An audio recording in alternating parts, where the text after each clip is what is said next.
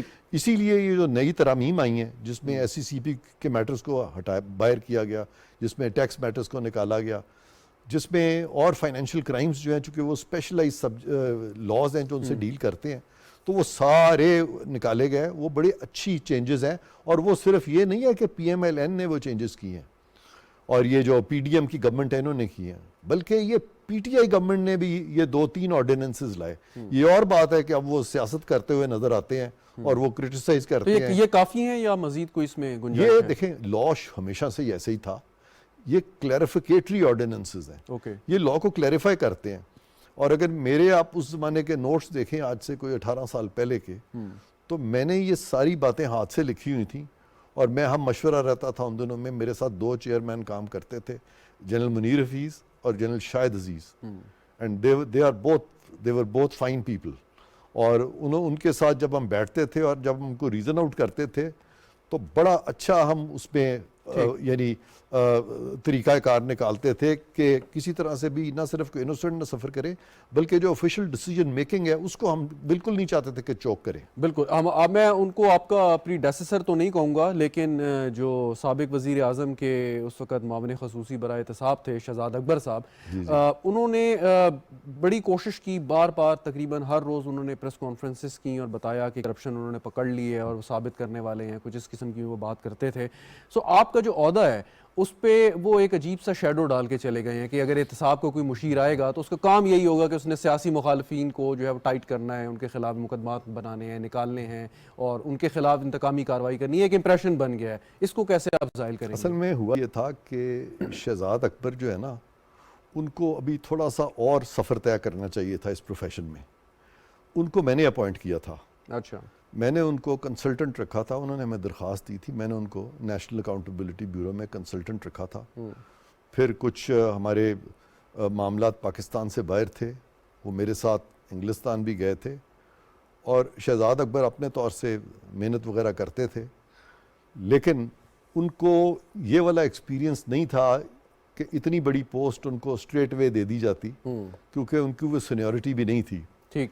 تو ابھی وہ ریلیٹیولی وہ میچیورٹی ان میں آئے گی ابھی آنے والے دنوں میں. ہو سکتا ہے کہ اگر وہ دوبارہ آئیں تو جو غلطیاں ان سے سرزد ہوئی ہیں وہ آئندہ نہ کریں. تو اس لیے یہ ان کی اپوائنٹمنٹ جو ہے میں سمجھتا ہوں پچھلی حکومت نے جو کی تھی وہ ابھی اس کے لیے پوری طرح گیئر اپ نہیں تھے. لیکن یہ سب کیسے پیچھے وہ تجربہ نہیں تھا. پاکستان تحریک انصاف نے ایک پوری مہم چلائی, رائٹ اور رانگ اس پہ علیحدہ ڈیبیٹ ہے کہ جی یہ باقی جتنے سیاستدان ہیں یہ کرپٹ ہیں, حکومتیں کرپٹ ہیں اور ہم نے احتساب کرنا ہے. لیکن جب وہ گورنمنٹ میں آئے سو آپ کرپشن انڈیکس میں 117 سے 140 پہ چلے گئے. یہ کیا ہوا کہ مطلب اگر آپ کہتے تھے کہ جی اوپر کا ٹاپ لیڈر بھی بڑا آنیسٹ ہے, ٹیم بھی اس کی اچھی ہے, اور باقی جو کرپٹ لوگ ہیں بقول ان کے وہ بھی چلے گئے ہیں, تو پھر یہ کیا ہوا؟ اب یہ جو کرپشن انڈیکس ہے یہ تو باہر والے بناتے ہیں, میں نے تو نہیں بنایا. لیکن یہ دیکھیں جب غلط کیسز آپ بناتے ہیں تو وہ تو میں پرسیو کر سک رہا تھا. مطلب سب سے بڑا کیس جو غلط بنا وہ نیب کے ذریعے, حالانکہ نیب کا اس میں رول کم تھا, وہ پناما کیس تھا. یہ اتنا بڑا کیس تھا اور اتنا غلط کیس تھا کہ اس کے بعد ہم انڈیکس میں 130 تو کیا, ہمیں تو 160 پہ ہونا چاہیے. یعنی ایک 3 time prime minister of this country, ایک اتنی بڑی پارٹی کا لیڈر آپ کی آنکھوں کے سامنے وہ ایک غلط فیصلے کا بھیٹ چڑھ رہے ہیں اور ساری قوم خاموش تماشائی بنی ہوئی ہے. تو اس کے بعد ہمیں کرپشن انڈیکس میں وہ لوگ کہاں رکھیں گے؟ تو یہ تو obvious نظر آ رہا تھا. اب یہ والا پرسیپشن جو ہے نا ہمیں چینج کرنا ہے, اور یہ والی چیزیں ہمیں ریپیٹ نہیں کرنی. ٹھیک. اور نواز شریف صاحب کے خلاف کیس تو بنائے, لیکن ان کو جس کیس میں یا جس معاملے پر ان کو سزا دی اور نااہل کیا وہ بالکل مختلف ایک معاملہ تھا کہ انہوں نے تنخواہ وصول لینی تھی لیکن وصول نہیں کی, یا اس کو انہوں نے ڈکلیئر نہیں کیا. پوائنٹ اس کہ اب ان کو تاحیات نااہل کیا آپ نے 62(1) سے. اب جو چیف جسٹس آف پاکستان نے ریمارک دیے ہیں کہ یہ کالا قانون ہے، تو کوئی آپ سمجھتے ہیں کوئی گنجائش نکلے گی نواز شریف صاحب واپس آئیں اور ان کے خلاف دیکھیں آپ پھر کہیں گے کہ میں بڑی سخت بات کرتا ہوں کورٹ کے بارے میں. اتنی سخت نہ کریں کہ ہمیں تو میں ایکچولی کورٹ کے بارے میں جب کبھی سخت بات کرتا ہوں نا تو وہ میں کورٹ کی عزت بحال کرنا چاہتا ہوں, میں کورٹ کو مضبوط کرنا چاہتا ہوں, کورٹ کو کمزور نہیں کرنا چاہتا. Fair enough. اگر چیف جسٹس صاحب نے یہ بات کی ہے کہ یہ کالا قانون ہے تو میں چیف جسٹس سے پوچھتا ہوں یہ کالا قانون بنایا کس نے تھا؟ آئین میں کہاں لکھا ہوا ہے تاحیات نااہلی؟ یہ تو کانسیپٹ ہی نہیں ہے. ان کو بیٹھنا چاہیے پورے جو فل کورٹ ہے اور وہ ان کیسز کو ٹیک اپ کریں, ان کو ریوزٹ کریں, انٹروسپیکشن کریں. اور میں آپ کو بتا رہا ہوں مجھے امید ہے کہ ہمارا سپریم کورٹ سرخرو ہوگا, کیونکہ اس وقت یہ کل ملا کے 10 سے 15 سے 20 کیسز ہیں جو کہ 1 سے 1.5 ماہ میں یہ ججز جو ہیں ان کو ریوزٹ کر کے ختم کر سکتے ہیں اور کورٹ کی ساکھ کو بحال کر سکتے ہیں. اور ان کی مدد اگر خان صاحب بھی پارلیمنٹ میں آ جاتے ہیں اور وہ اپوزیشن کا حصہ بنتے ہیں اور وہاں پہ بھی یہ فیصلہ ہوتا ہے کہ ہم جو احتساب کے قوانین اور عدلیہ کی تشکیل نو ہم نے کرنی ہے, تو عدلیہ کی مدد کرے پارلیمنٹ اور بہت اچھے ججز جو ہیں آپ ان کو لے کے آئیں. کوئی وجہ نہیں ہے کہ پاکستان کی جوڈیشری سب سے اچھی جوڈیشری کیوں نہ ہو. آج بھی میں آپ کو بتاؤں یہ سیاسی کیسوں کی وجہ سے ہماری جوڈیشری بدنام ہوئی ہے. ادروائز ہمارے بڑے بڑے اچھے ججز آئے ہیں اور ہمارے جو پرنسپلز ہیں کرمنل لاء کے, سروس لاز کے, سول لاز کے, اتنے ویل سیٹلڈ ہیں, اتنے اچھے فیصلے ہیں کہ وہ ججز کے جب ہم فیصلے پڑھتے ہیں تو کئی دفعہ مجھے پڑھ کے نشہ ہونا شروع ہوتا ہے, وہ اتنا اچھا لکھتے ہیں. اور کچھ ججز جو ہیں ان کا میں نام دیکھتا ہوں اور میں کتاب بند کرتا ہوں, میں اٹھا کے سائڈ پہ رکھ دیتا ہوں. ایک بات کہ آئین کی جو تشریح کا کام ہے یا جو اختیار ہے, آپ کے خیال میں یہ پارلیمان کے پاس نہیں ہونا چاہیے؟ ہاں, اب یہ میں آپ کو بتاتا ہوں کہ یہاں پہ ایک بہت بڑا مسکنسیپشن ہے. سارے کانسٹیٹیوشن میں کہیں نہیں لکھا ہوا کہ آئین کی تشریح عدالت کرے گی. سارے کسی اسٹیچوٹ میں نہیں لکھا ہوا کہ اسٹیچوٹ کی تشریح عدالت کرے گی. ہاں, رولز آف بزنس میں لکھا ہوا ہے کہ تشریح جو ہے وہ لاء منسٹری کرے گی. رولز آف بزنس میں لکھا ہوا ہے کہ اگر حکومت وقت یا کابینہ سمجھے کہ لاء منسٹر کی تشریح سے وہ اگری نہیں کرتے تو وہ اٹرنی جنرل کو ریفر کر سکتے ہیں یا لیگل ایکسپرٹس کو ریفر کر سکتے ہیں کہ وہ تشریح کریں. لیکن دو فریق جو مقدمے میں جو دو فریق ہوتے ہیں ان کے درمیان اگر تشریح طلب معاملہ آ جائے تو وہاں پہ عدالت کی تشریح جو ہے وہ فائق ہے. لیکن اگر حکومت وقت کسی ایسے مقدمے میں جہاں پہ کہ عدالت تشریح نہیں کر رہی بلکہ آئین کو تبدیل کر رہی ہے تو وہاں پرائم منسٹر کی ڈیوٹی ہے کہ اناؤنسمنٹ کرے کہ ہم کورٹ کے اس ڈیسیژن کو نہیں مانیں گے. اور میں نے کئی دفعہ ایز اٹارنی جنرل کورٹ کے ڈیسیژنس کو نہیں مانا اور کھڑے ہو کے کورٹ کو کہا کہ جی ہم امپلیمنٹ اس کو نہیں کریں گے, اور کورٹ کو میری بات ماننی پڑی. کیا کوئی شخص بطور وزیر اعظم اگر عدالت کے فیصلے کو نہ مانے اور وہ ڈکلیئر کرے تو کیا وہ وزیر اعظم کے طور پہ کام جاری رکھ سکتا ہے؟ بالکل, کیونکہ وزیر اعظم سب سے پہلی بات تو یہ ہے کہ صدر اور وزیر اعظم کے جو یہ ہائیسٹ آفیسز ہیں پاکستان کے, ان کو آرڈر آف پریسیڈنس میں اوپر کیوں رکھا گیا؟ اور انہوں نے بھی تو اوتھ اٹھایا ہے to preserve and protect the constitution, جو چیف جسٹس نے اٹھایا. تو اگر چیف جسٹس جو ہے وہ اس کی غلط تشریح کر دے تو لازم نہیں ہے پرائم منسٹر اور پریزیڈنٹ پہ کہ وہ اس کی صحیح تشریح کریں اور ان کی بات نہ مانے. اور پارلیمنٹ پہ بھی ضروری ہے کہ وہ قانون سازی کر کے اس فیصلے کو ختم کرے. اور اگر ایسے ہوتا ہے تو پھر جورس پروڈنس کا ٹکراؤ ہوگا لیجس پروڈنس سے, اور جہاں زیادہ پروڈنس ہوگی قوم کو ادھر جانا پڑے گا. یہ نہیں ہے کہ پروڈنس کو ایک طرف رکھ دیں گے آپ اور کہہ دیں گے چونکہ عدالتوں نے کہہ دیا ہے, اور وہاں سپریم کورٹ کا لفظ جب ہم بولتے ہیں تو وہ اتنا بڑا لفظ ہے سپریم کورٹ کہ اس سے بڑا لفظ ہو نہیں سکتا. ہمیں پھر بھی وہاں یہ کیوں پرابلم آتی ہے وکلاء کو کہ سپریم کورٹ کے ساتھ ہمیں پریفکس آنریبل کی بھی لگانی پڑتی ہے اور یہ ساری پریفکسز, اس کی ضرورت نہیں ہے. سپریم کورٹ بہت بڑی عدالت ہے, اور اسی طرح سے وزیر اعظم کا منصب, صدر کا منصب ان سے بھی بڑا ہے جہاں پہ کہ آئین کی پاسداری کرنی. بالکل صحیح. عرفان قادر صاحب ہمارے ساتھ موجود ہیں. ناظرین ایک وقفہ لیتے ہیں, وقفے کے بعد گفتگو دوبارہ جاری کریں گے, ساتھ رہیے گا.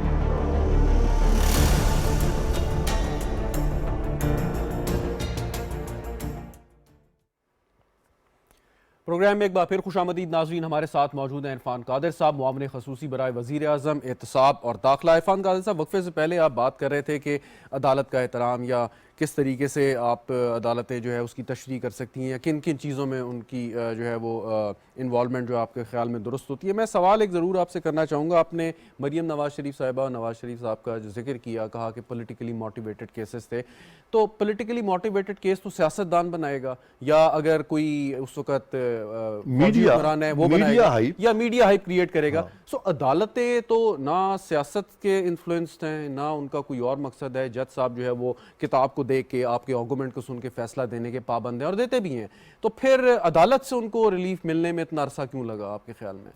دیکھیں, عدالتیں جو ہیں وہ انسان ہیں, اور جیسے میں نے کہا کہ ہماری عدالتوں کے بہت اچھے فیصلے ہیں, لیکن جہاں پولیٹیکل پرسنالٹیز آ جاتی ہیں یا جہاں پولیٹیکل کیسز آ جاتے ہیں یا جہاں پولیٹیکل ایشوز آ جاتے ہیں, وہاں ججز بھی انسان ہیں, ان کی بھی لائکس ڈس لائکس ہوتی ہیں.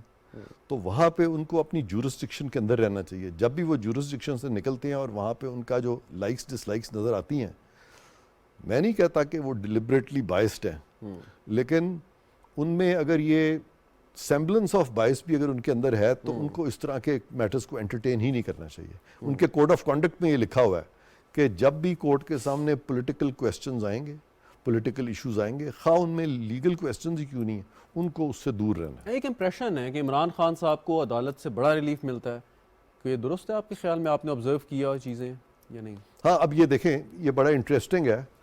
وہ مجھے وہ فواد چودھری کے وہ جملے یاد آ گئے ہیں جب میاں صاحب کا فیصلہ آیا پناما کیس میں اور میاں صاحب کو نااہل کر دیا.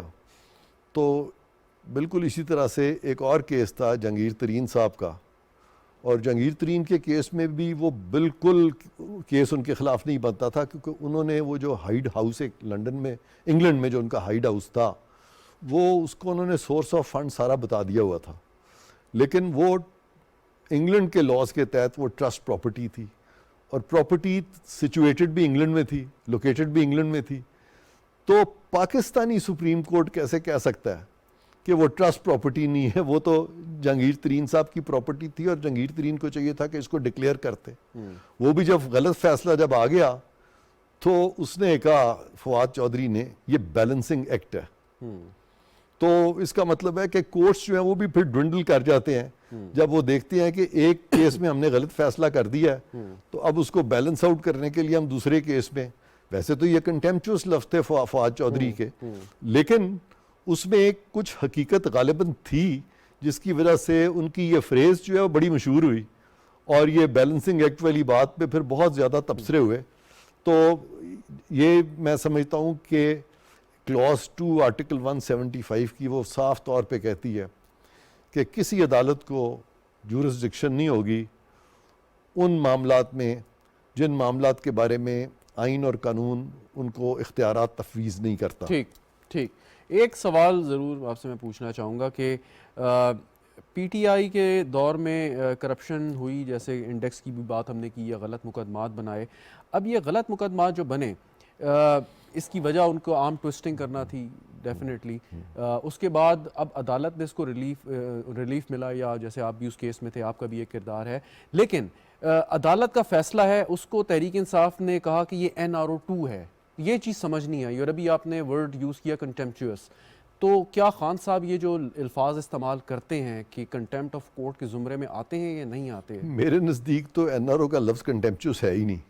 اچھا. کیونکہ سپریم کورٹ نے جب پہلا NRO فارغ کر دیا تھا تو میں پاکستان میں ایک واحد شخص تھا جو کہ سمجھتا تھا کہ وہ NRO ٹھیک قانون بنایا گیا تھا.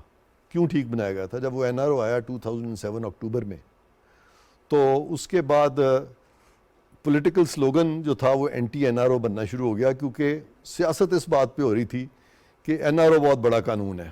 اس وقت یہ سیاست تھی, ہر کوئی عدلیہ کی بحالی کے پیچھے تھا اور NRO کے خلاف تھا. ٹوٹل سیاست یہ تھی. پاکستان مسلم لیگ نون اس وقت یہ کہہ رہی تھی, پاکستان پیپلز پارٹی یہ کہہ رہی تھی, تو تحریک انصاف بھی پیچھے نہیں رہنا چاہتی تھی. تو مین مقابلہ جو تھا اس وقت پیپلز پارٹی میں اور PMLN میں تھا. محترمہ صاحبہ کی شہادت ہوئی, نیچرلی اس سے تھوڑا شفٹ ہوا اور پھر پیپلز پارٹی کی گورنمنٹ بنی. تو NRO کو میں نے اس وقت بھی ڈیفینڈ کیا تھا. اور کیوں میں نے ڈیفینڈ کیا تھا کہ NRO کے جتنے بھی کیسز جن میں لوگوں کو یعنی ایکوٹ کیا گیا تھا, وہ سارے کیسز جو ہیں وہ دوبارہ سے زندہ کیے گئے, اور وہ پھر ایکویٹ ہوئے. تو وہ جتنے لوگ پہلے ایکویٹ ہوئے تھے این آر او کے فیصلے کے بعد اس سے غالباً زیادہ ہی ایکویٹ ہو گئے. تو یہ ایک بہت بڑا غلط فیصلہ تھا سپریم کورٹ کا, اور سپریم کورٹ کو چاہیے تھا کہ N R O case decide کرنے سے پہلے. لیکن اب جو وہ کہہ رہے ہیں کہ جی این آر او 2 ہے کہ مریم نواز شریف صاحبہ کو ریلیف ملا ہے یا میاں صاحب کو ملے گا یا باقی کسی کو مل رہا ہے, تو یہ سارا کا سارا یہ خود نیب جو ہے صحیح کیس پرسو نہیں کر رہا, میں تو عدالتوں میں دلائل آپ ٹھیک نہیں دے کہ اگر غلط کیسز ہوں گے تو بالکل این آر او ملنا چاہیے. میں اس اور طرح سے بات کر رہا ہوں, صحیح ٹھیک این آر او ملنا چاہیے. اور خان صاحب کی ریزرویشن این آر او کے بارے میں بہت زیادہ ہیں. آنے والے دنوں میں اگر کسی نے این آر او مانگا تو سب سے پہلے وہ خان صاحب مانگیں گے. میں نے میرا یہ تجربے کی بنیاد پہ کہہ رہا ہوں, ٹھیک مجھے کوئی انسائیڈ نالج نہیں ہے, میں تھوڑا سا تجربہ رکھتا ہوں, اور اس تجربے کی روشنی میں میں کہہ رہا ہوں کہ آنے والے دنوں میں این آر او مانگیں گے. اور انہوں نے سب سے پہلا این آر او وہ جج صاحبہ سے مانگ لیا ہے, یعنی اتنی سخت باتیں کر کے این آر او مانگ لیا, ان سے چلے گئے وہاں معافی مانگنے. تو یہ اچھی چیز ہے کہ یہ اپنی غلطی کا اعتراف کرتے ہیں. اگر ایک اور غلطی کا اعتراف اس طرح کر لیا اور ایک اور این آر او مانگ لیا تو پھر این آر او بہت اچھی چیز ہے. اچھا, اب جو جسٹس اطہر من اللہ کا فیصلہ ہے اور عمران خان صاحب کو انہوں نے تسلیم کیا, ان کی اپولوجی ایکسیپٹ کی اور کہا کہ انہوں نے تہہ دل سے معافی مانگی اور یہ خود وہاں پر بھی گئے جج صاحبہ سے بات کرنے, اس کا یہ مطلب ہوا کہ خدا نہ خواستہ کہ کوئی اور شخص وہی کلمات ادا کرے جو عمران خان صاحب نے جج صاحبہ کے بارے میں کیے تھے اور وہ وہی معافی نامہ لے کے چلا جائے عدالت کے پاس, تو عدالت کیا یہ کہے گی کہ کیونکہ ہمارے پاس ایک فیصلہ, ایک نظیر موجود ہے, سو آپ کے ساتھ بھی وہی سلوک کرتے ہیں؟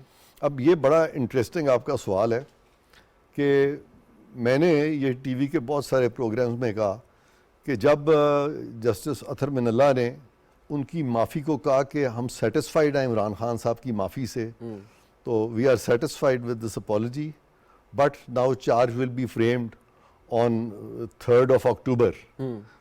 تو مجھ سے جب لوگوں نے پوچھا تو میں نے کہا کہ معافی جو ہے اس سے وہ سزا میں تخفیف کریں گے, سزا تو دیں گے کیونکہ چارج جو فریم کر رہے ہیں. You are very convinced. I was very convinced. ٹھیک ہے, فیصلہ اب میرے توقع کے بالکل خلاف آ گیا اور میری گھر میں بڑی ٹھکائی ہوئی. میری بیگم جو ہے وہ انہوں نے کہا کہ تم تو یہ کہہ رہے تھے تو تم نے تو ساری غلط بات کر دی ہے. تو میں ہنس پڑا. تو وہی سوال آپ نے مجھ سے آج کر لیا, تو میں اس کا یہی جواب دوں گا کہ میں جو کہہ رہا تھا وہ بھی ٹھیک کہہ رہا تھا, اور اطہر من اللہ صاحب نے جو کیا وہ بھی ٹھیک کیا ہے. کئی دفعہ دونوں ٹھیک ہوتے ہیں, لوگ سمجھتے نہیں ہیں. میں کیوں ٹھیک کہہ رہا تھا؟ جی, میں اس لیے ٹھیک کہہ رہا تھا کہ عدلیہ ایز اے ہول نظر آنی چاہیے کہ کنٹیمپٹ کے معاملے میں عدلیہ میں ایک یکسانیت پائی جاتی ہے. چونکہ عدلیہ ایز اے ہول نظر نہیں آ رہی, تو میں سمجھتا ہوں کہ یہ اطہر من اللہ صاحب کا یہ جو فیصلہ ہے اس سے عدلیہ نظر آتا ہے کہ ایک ایسا ادارہ ہے جو لاء کو ایکولی اپلائی نہیں کر رہا. اس اینگل سے میں ٹھیک تھا, کیونکہ یہ نہیں ہو سکتا کہ طلال چودھری, نہار ہاشمی اور وہ دوسرے صاحب جو ہیں یہ دانیال عزیز یہ سارے معافیاں مانگیں اور ان کو تو معافی ملے نا, اور یہاں پہ آپ معافی دے دیں. کیونکہ صدقے دل سے معافی مانگی گئی یا نہیں صدقے دل سے معافی مانگی گئی یہ بڑی سبجیکٹو چیز ہے. جی بالکل, یہ میں پہلے بھی کہہ چکا ہوں, یا یہ اللہ تعالیٰ جانتے ہیں یا یہ وہ شخص جانتا ہے. عدالتوں کے پاس تو کوئی بیرا میٹر نہیں ہے. Simple one last. جی شور. تو میں یہ سمجھتا ہوں کہ عدالتوں کو اپنے ان تمام فیصلوں میں یکسانیت کے ساتھ کرنا پڑے گا, اور جو بھی زیادتی ہوئی ہے اس فیصلے کے بعد, جو کہ ان ایکول ٹریٹمنٹ نہال ہاشمی, طلال چودھری, دانیال عزیز کو ملا ہے, وہ بھی ریکٹیفائی ہونا چاہیے اور ان کی بھی دادرسی آج بھی ہونی چاہیے. بالکل ٹھیک. ایک اب عمران خان صاحب ایک سو کالڈ آزادی مارچ یا لانگ مارچ کرنے کا ارادہ رکھتے ہیں. فرق یہ ہے کہ پنجاب میں بھی ان کی حکومت اس وقت اتحادی حکومت ہے, کے پی میں بھی ان کی حکومت ہے. اگر سرکاری وسائل استعمال ہوئے اور پروٹیسٹرز کو سرکاری طور پہ ان کی سرپرستی کی گئی, تو کیا وفاق کے پاس کوئی ایسا قانون موجود ہے کہ صوبائی حکومت کے خلاف کوئی کارروائی کر سکے؟ جی بہت سے قوانین ہیں. سب سے پہلی بات تو یہ ہے کہ یہ جو طریقہ کار ہے لانگ مارچ کا, کہ لانگ مارچ کے ذریعے آپ, میں چونکہ ایز اے لیگل ایکسپرٹ آپ کو جواب دے رہا ہوں, آپ کو پتہ ہے کہ میں سیاستدان نہیں ہوں, تو آئین میں کہیں یہ طریقہ درج نہیں ہے کہ حکومت کو لانگ مارچ کے ذریعے گرایا جائے گا. آئین میں ہے کہ اسمبلی اپنی مدت پوری کرے گی یا نو کانفیڈنس کے ذریعے گرایا جائے گا, اور کوئی تیسرا رستہ نہیں ہے. لہٰذا اس میں کوئی دوسری رائے نہیں ہے ماں سوائے اس کے کہ یہ جو لانگ مارچ ہے ایز اے لیگل ایکسپرٹ میں کہہ رہا ہوں کہ وہ غیر آئینی ہے, غیر قانونی ہے, اور حکومت کے پاس جو بھی ذرائع ہیں ان کو بروئے کار لا کے ان کو روکنا پڑے گا اس کو. ٹھیک. ورنہ اور دوسرا طریقہ یہ ہے کہ اگر اس طرح سے کوئی خلفشار پھیلا رہا ہے, کچھ کر رہا ہے, تو پھر بہت سارے پروویژنز ہیں جس میں کہ وہ بھی لوگ جو ہیں وہ دے کین بی کوآرڈینیٹ تاکہ پاکستان کی جو فیڈریشن ہے اس کو پروٹیکٹ کیا جائے. اس میں میں اس لیے نہیں جا سکتا کہ وہ جو ڈیسیجنز ہیں وہ obviously وہ کابینہ کے لیے ہے, وہ وزیر اعظم صاحب کے لیے ہے, وہ ایٹ ہائر لیول وہ فیصلے ہونے ہیں, وہ میرے لیول پہ میں نہیں کر سکتا ہوں. تو لیکن پنجاب حکومت اگر فیسیلیٹیٹ, فرض کریں میں ایک آپ کو مثال دیتا ہوں, اس پہ آپ ذرا بتا دیجئے کہ جب یہ کے پی سے لے کے آئے اور اٹک پل کراس کیا تو وہاں پہ اسلحہ بردار لوگ تھے. خان صاحب نے خود کہا 25 مئی کی بات کر رہا ہوں کہ جی ہمارے پاس یہاں پہ سیکیورٹی کے لوگ تھے, ہم اس لیے واپس گئے کوئی دنگا فساد نہ ہو. تو اگر صوبائی فورس آتی ہے اور یہاں سے فیڈرل فورس ان کا راستہ روکتی ہے تو آپ نہیں سمجھتے کہ انتہائی خطرناک صورتحال ہوگی کہ آپ کی لا انفورسمنٹ آپس میں آئی بال ٹو آئی بال آ جائیں؟ اس سے پہلے کوئی قانونی ایکشن آپ نہیں سمجھتے ہونا چاہیے؟ بہت خطرناک چیز ہے. اور اسی طرح کی صورتحال بہت سال پہلے پیدا ہوئی تھی جب عدلیہ کی بحالی کا معاملہ آ گیا تھا کہ جب لانگ مارچ تھی تو اس کو اوورٹ کرتے ہوئے اس وقت ایک درمیانہ رستہ نکالا گیا تھا, باوجود کہ عدلیہ کی بحالی جو تھی وہ کوئی قانونی بحالی نہیں تھی, آئین کے مطابق نہیں تھی, لیکن بہرکیف اس وقت اس طریقے سے بحالی کر دی گئی تھی کہ ایک جج کو بحال کرنا بہتر ہے بجائے اس کے کہ اس کو نہ بحال کر کے کئی سو یہاں لاشیں جو ہیں وہ پڑی ہوں تو اس چیز کو, تو فار دا لارجر گڈ. تو میں سمجھتا ہوں کہ اسی چیز سے خان صاحب کو کلو لینی چاہیے اور یہ اپنی کال جو ہے بہتر تو یہ ہے کہ واپس لے لیں, کیونکہ ورنہ تو پھر آنے والی جتنی بھی اپوزیشنز ہیں پھر جب وہ الیکشن ہار جائیں گی تو وہ 1 سال کے بعد یا 6 مہینے کے بعد شروع ہو جائیں گی کہ ہم نے لانگ مارچ کرنا ہے اور ہم نے لانگ مارچ کے ذریعے حکومت کو گرانا ہے. تو یہ کوئی طریقہ نہیں ہے. خان صاحب کے دور میں بھی اور بعد میں بھی بڑے بڑے سکینڈلز ہمیں دیکھنے کو ملے جی کہ وہ بلین ٹری سونامی کا کوئی پروجیکٹ تھا, کوئی مالم جبہ کا تھا, اسی طرح BRT کا پروجیکٹ تھا, اس کے اوپر پھر کچھ بند ہو گئے, کچھ پہ کارروائی نہیں ہوئی. تو اب حکومت اگر آپ کی ہے یا آپ سمجھتے ہیں کہ احتساب جو ہے اکراس دا بورڈ ہونا چاہیے تو پھر وہ کیسز کھل سکتے ہیں یا وہ what is done is done? دیکھیں میں یہ سمجھتا ہوں کہ ماضی میں سب سے بہت زیادتیاں بھی ہوئی ہیں, غلطیاں بھی ہوئی ہیں, ہمیں اب ملک کو لے کے آگے چلنا ہے. آپس کی یہ ریشہ دوانیوں کو کب تک ہم ملٹی پلائی کریں گے؟ پچھلے جو ہمارے نیب کے چیئرمین تھے جنہوں نے کہ ایک ان ایکول طریقے سے ان ساری چیزوں سے ڈیل کیا, وہ کافی کنٹروورشل ہیں, گو کہ ان کا تعلق چونکہ میرے شعبے سے ہے تو اس وجہ سے میں آپ کو پتہ ہے ججز کے خلاف اس طرح سے پرسنلی نہیں بولتا.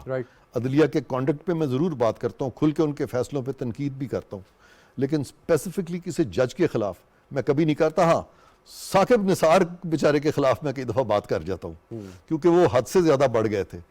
اس کے برعکس افتخار چودھری صاحب سے میرے ڈفرینسز تھے لیکن میرے کبھی ان سے ذاتی ڈفرینسز نہیں ہوئے. میں اس لیے میں ان کے بھی خلاف پرسنل لیول پہ کبھی بات نہیں کی, تو وہ میں جاوید اقبال صاحب کے خلاف بھی نہیں کروں گا. تو بند مقدمات کوئی کھل سکتے ہیں ان کے یا نہیں؟ جو بند ہو گیا وہ بس بند ہو گیا, اب آگے بڑھیں؟ نہیں, یہ تو میں آپ کو بتاتا ہوں, یہ چیز سمجھنے والی ہے کہ دنیا میں جتنی بھی پروسیکیوشنز ہوتی ہیں نا یہ پبلک انٹرسٹ میں ہوتی ہیں. یہ بیسک اصول ہے, ہمیں یہاں نہیں پتہ اس بات کا. پبلک انٹرسٹ میں, اور بڑی بڑی پروسیکیوشنز جو قانون میں بنتی بھی ہو تو وہ چھوڑ دیتے ہیں کیونکہ پبلک انٹرسٹ اس چیز کا متقاضی نہیں ہوتا کہ یہاں پہ پروسیڈ کیا جائے. اور پھر ہمارے یہاں جو فتح مکہ جب ہوئی تھی تو بڑوں کا احتساب ہو سکتا تھا تو وہ بھی چھوڑ دیا گیا تھا. تو ہم چونکہ مسلمان ہیں تو بہتر یہی ہے کہ ہمیں فائنلی اپیزمنٹ کی طرف جانا چاہیے. چلیں ون لاسٹ کوسچن. اب عمران, آپ کا ایک اندازہ غلط ثابت ہوا کہ توہین عدالت میں عمران خان صاحب کو سزا ہوگی. اب ان کے خلاف ایک توشہ خانہ ریفرنس ہے جس پہ فیصلہ آ سکتا ہے. اس کے ساتھ ساتھ ان کے علاوہ ان کے خلاف یہ دھمکانے کا ایک مقدمہ اسلام آباد میں چل رہا ہے. تو یہ جو کیسز ہیں, مطلب آپ کا ایز اے لائر آپ کا تجربہ کیا کہتا ہے کہ اس میں سے بچ کے نکل جائیں گے؟ وہ کوئی مصلحت سے کام لے لیا جائے گا یا by the book according to the law سزا ملے گی؟ نہیں بچ کے نکلیں گے, نہیں بچ کے, کیونکہ جب آپ ایسے سٹینڈرڈ سیٹ کر دیتے ہیں جو دوسروں کے لیے یوٹوپین ہو تو پھر آپ اسی میں خود پھنس جاتے ہیں. اس لیے کبھی بھی دوسروں کے لیے ایسے سٹینڈرڈز نہ سیٹ کریں کہ فار ایگزامپل میں سپوزنگ کہ میں سگار پی رہا ہوں تو میں چھوٹا سا سگریٹ پینے والے کے خلاف میں اس کو کوئی سزا دے دیتا ہوں کہ جی وہ اسموکنگ کا ایکٹ بنا ہوا ہے اور میں اس کو سزا دے دیتا ہوں, تو میں یہ سوچوں کہ اگر اس کو سگریٹ پہ سزا دی ہے تو مجھے سگار پہ سزا نہیں ملے گی, مجھے ڈیفینیٹلی سگار پینے پہ زیادہ سزا ملے گی. بہت بہت شکریہ عرفان قادر صاحب, معاون خصوصی برائے وزیر اعظم ہمارے ساتھ موجود تھے. ناظرین, گفتگو آپ نے سنی, احتساب کیسے چلے گا, لیکن عرفان قادر صاحب نے جو بات کی کہ جن لوگوں کے ساتھ زیادتی ہوئی ماضی میں احتساب کے نام پر اگر انتقام لیا گیا تو اس کا ازالہ کیسے ممکن ہو سکتا ہے, اور اگر عدالت نے, اس میں کوئی ایسی بات نہیں, سیاستدانوں کا احتساب ہوتا ہے, اگر معزز عدالت سے کوئی ایسا فیصلہ ہوا ہے جس کو بعد میں عدالت سمجھتی ہے کہ وہ درست نہیں تھا, تو اس کو بھی کبھی نہ کبھی ریکٹیفائی ضرور کیا جا سکتا ہے. پروگرام دیکھنے کا شکریہ, اجازت دیجیے, خدا حافظ.